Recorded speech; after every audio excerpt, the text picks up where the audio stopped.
Assalamualaikum warahmatullahi wabarakatuh. Perkenalkan, nama saya Muhammad Nizam Setiawan dengan NIM 210512141058. Saya dari Prodi Sistem Informasi 2021B. Komputer. Jika mendengar nama ini, maka yang terbayang di pikiran kita adalah modernisasi.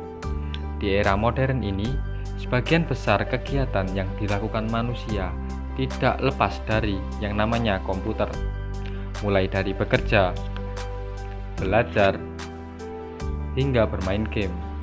Tapi, walaupun sering kalian gunakan, apakah kalian sudah mengetahui bagaimana evolusi komputer dari awal ditemukan hingga dapat kalian gunakan di era masa kini?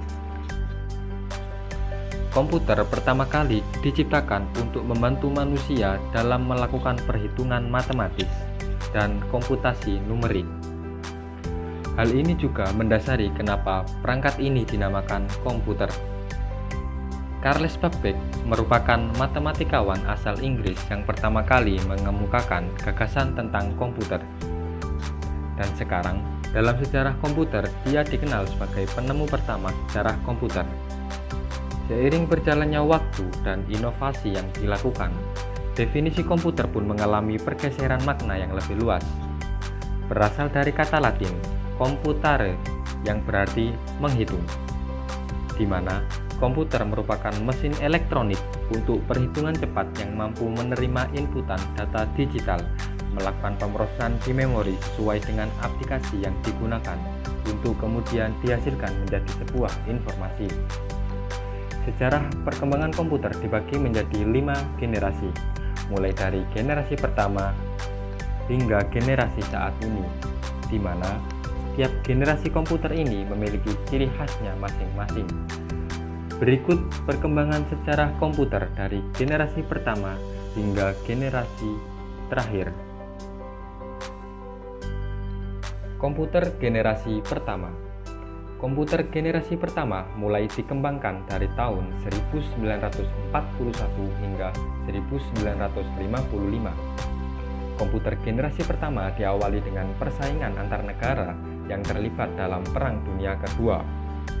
Sebagai contoh, pada tahun 1941, seorang insinyur Jerman yaitu Konrad Zuse menciptakan komputer yang digunakan sebagai alat untuk mengendalikan pesawat terbang dan peluru kendali. Selain itu, diciptakan juga komputer bernama Colossus di Inggris yang bertugas sebagai kode breaker untuk memecahkan kode sandi musuh, di mana dalam hal ini adalah kode sandi Jerman. Setelah Perang Dunia Kedua berakhir di tahun 1945 dan dunia memasuki masa damai, komputer tetap mengalami perkembangan dengan berbagai inovasi. Tren pemanfaatan komputer pun berkembang pesat ke bidang lain, bukan hanya untuk kepentingan perang saja. Komputer generasi pertama memiliki ciri khas yang memiliki ukuran yang sangat besar.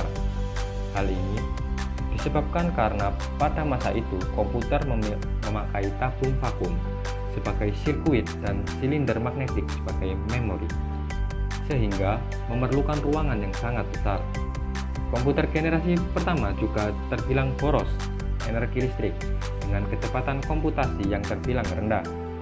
Selanjutnya, komputer generasi pertama menggunakan kode mesin yang rumit dan sulit dipahami dan belum memiliki sistem operasi, sehingga terbatas hanya dipahami dan digunakan oleh beberapa orang atau beberapa instansi saja. Pemanfaatan utama dari komputer generasi pertama adalah untuk membantu operasional negara. Pada masa itu, Howard Aiken dari Universitas Harvard menciptakan kalkulator elektronik untuk US Navy yang bernama Mark I. Selanjutnya, pada tahun 1946, John Mauchly menciptakan komputer bernama ENIAC. ENIAC sangat terkenal sebagai legenda komputer generasi pertama, di mana ENIAC mempunyai bobot 30 ton dengan menggunakan tabung vakum sebanyak 18.000, di mana dalam pengoperasiannya ENIAC mengkonsumsi daya hingga 160 kW. Komputer generasi kedua. Komputer generasi kedua mulai dikembangkan dari tahun 1955 hingga 1965. Pada komputer generasi kedua, tabung vakum dan silinder magnetik mulai digantikan dengan transistor, yang menyebabkan ukuran komputer generasi kedua menjadi lebih kecil dibandingkan generasi sebelumnya. Komputer generasi kedua belum memiliki sistem operasi seperti yang dikenal di masa ini. Namun, pada saat itu, komputer generasi kedua sudah mulai menggunakan prototipe awal sistem operasi, sistem serta menggunakan bahasa pemrograman yaitu assembly language. Komputer generasi kedua hanya dapat digunakan oleh instansi, bukan perorangan.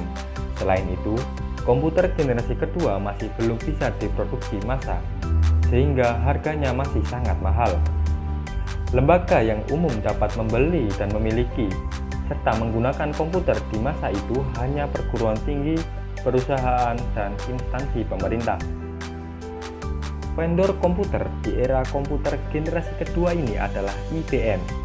Dengan superkomputer mereka bernama IBM Struts 730 dan IBM Lark. Komputer generasi ketiga. Komputer generasi ketiga mulai dikembangkan dari tahun 1965 hingga 1970. Perkembangan komputer generasi ketiga ditandai dengan ditemukannya IC.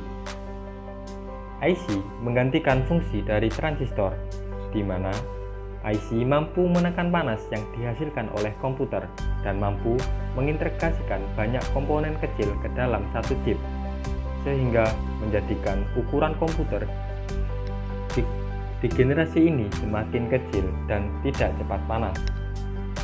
Bahasa pemrograman yang digunakan pada generasi komputer ketiga sudah menggunakan bahasa tingkat tinggi.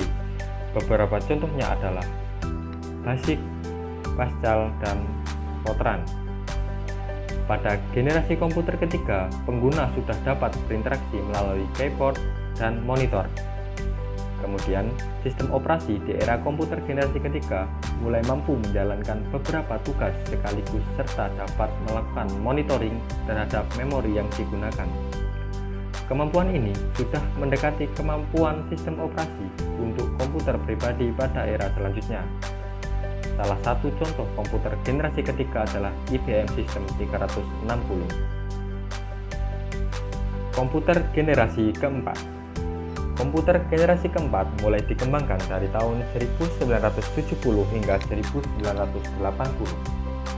Pada generasi komputer keempat, ukuran sirkuit dan komponennya semakin kecil dengan performa yang semakin baik. Hal ini dikarenakan mulai diciptakan IC yang kemudian disempurnakan dalam bentuk mikroprosesor serta adanya pengecilan transistor.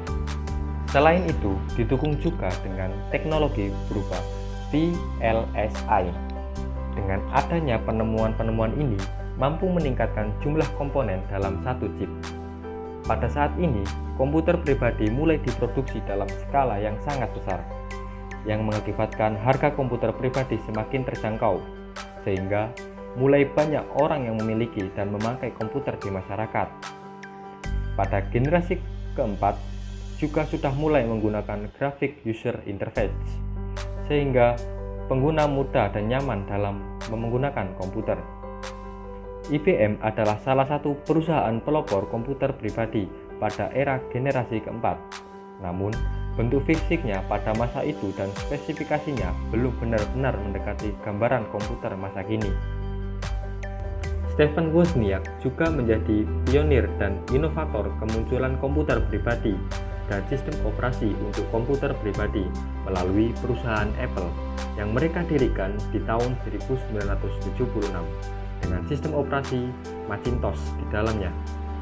Komputer generasi keempat juga disempurnakan oleh kehadiran aplikasi pelengkap dan perangkat pendukung seperti mouse. Komputer generasi kelima. Komputer generasi kelima mulai dikembangkan dari tahun 1980 hingga saat ini. Komputer generasi kelima menjadi era kemajuan komputer dan manfaatnya lebih meluas untuk semua bidang kehidupan manusia.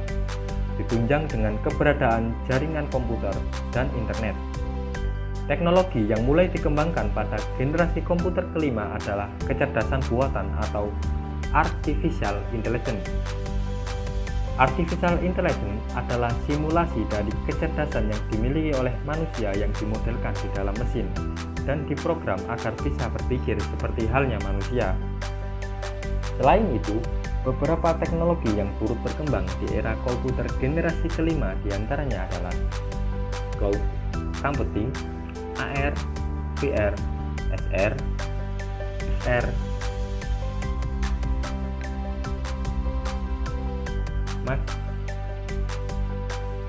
machine learning, and deep learning. Komputer generasi kelima semakin handal dengan unit pemrosesan yang semakin bertambah banyak, di mana komputer generasi kelima mampu melakukan pemrosesan sebuah tugas secara paralel yang melibatkan lebih dari satu komputer. Input yang digunakan untuk berinteraksi dengan komputer juga sudah semakin beragam, mulai dari menggunakan keyboard, mouse, touchpad, hingga menggunakan inputan suara atau ucapan beberapa. Contoh komputer di generasi ini yang sudah bisa kita gunakan adalah desktop, laptop, tablet, dan smartphone. Setiap produk juga memiliki seri dan versi yang bisa disesuaikan dengan kebutuhan dan budget pengguna. Dari awalnya komputer memiliki ukuran yang sangat besar, hingga sekarang komputer dapat kita bawa atau gunakan dimanapun kita berada. Kemudian, dari komputer yang hanya bisa menjalankan satu tugas dalam satu waktu, kini komputer sudah bisa multitasking dengan perkembangan teknologi yang semakin canggih dan banyak kemudahan yang kita dapatkan.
Demikian sedikit penjelasan dari saya, perkembangan komputer dari zaman dahulu, generasi pertama hingga saat ini.